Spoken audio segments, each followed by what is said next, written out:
Seit 50 Jahren hat die Deutsche Bank einen Hub in Singapur. Macht ja auch Sinn, ist der drittgrößte Finanzplatz der Welt, sogar noch vor Hongkong. Und wie Singapur es geschafft hat, so erfolgreich zu werden, das lasse ich mir heute von Burkhard Ziegenhorn erklären. Ja, kommt er ja schon. Hi Burkhard. Hey, grüß dich. Burkhard, du bist jetzt seit über 30 Jahren der Weltenbummler der Corporate Bank. Was hat Singapur so erfolgreich gemacht, dass sie Platz 3 der Finanzhubs sind? Also das ist eigentlich historisch begründet. Singapur ist so ein typischer Handelsplatz. Es liegt an der südlichen Spitze von Malaysia. Und eigentlich muss jeder, der von China nach Europa will oder von Europa nach China will, hier unten an Singapur vorbei. Und schon ganz früh haben die Singapurer das erkannt. Es gab hier die sogenannten Handelswinde. Das heißt, die Winde haben die Segelboote eigentlich nach China getragen oder über den Indischen Ozean Richtung Europa. Und die wehten immer eine Saison aus einer Richtung und andere in eine andere Richtung. Und während diese Winde drehten, haben die Handelsschiffe hier vor Singapur Halt gemacht. Soweit das Auge reicht. Also ich sehe hier nur Schiffe bis ans Ende hinten. Das sind auch gut und gerne 20 Kilometer. Das mit dem Handel habe ich ja schon verstanden. Aber wieso stehen die alle in Singapur an?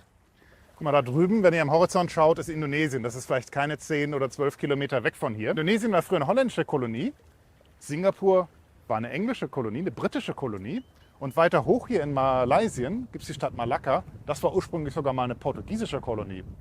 Und der Vorteil hier von Singapur war, oder was man gemacht hat, um die Händler eben halt hier zu halten, ist, dass die ganzen Parkplätze der Schiffe, also die Reede, im Grunde genommen nichts gekostet hat. Man hat die Schifffahrer nicht dafür bezahlen lassen, dass sie hier eben halt handeln konnten und umschlagen konnten. Es gab keine Steuern auf den Umschlag, keine Steuern auf den Handel. Und so hat sich hier eben halt Singapur als Handelsplatz etabliert.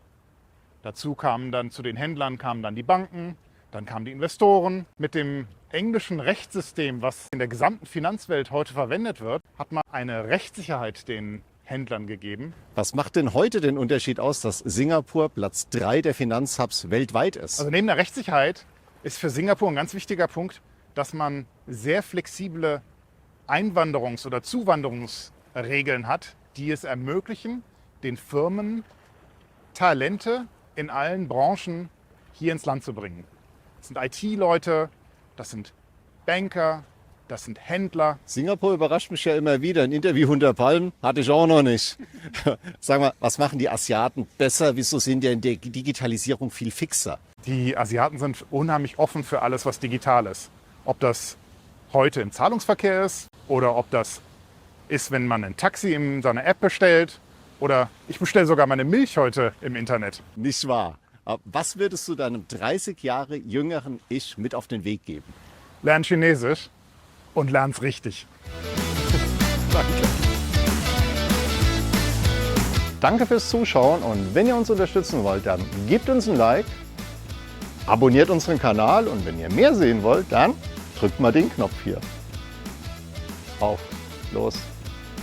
Drücken, habe ich gesagt. Probiert's mal aus.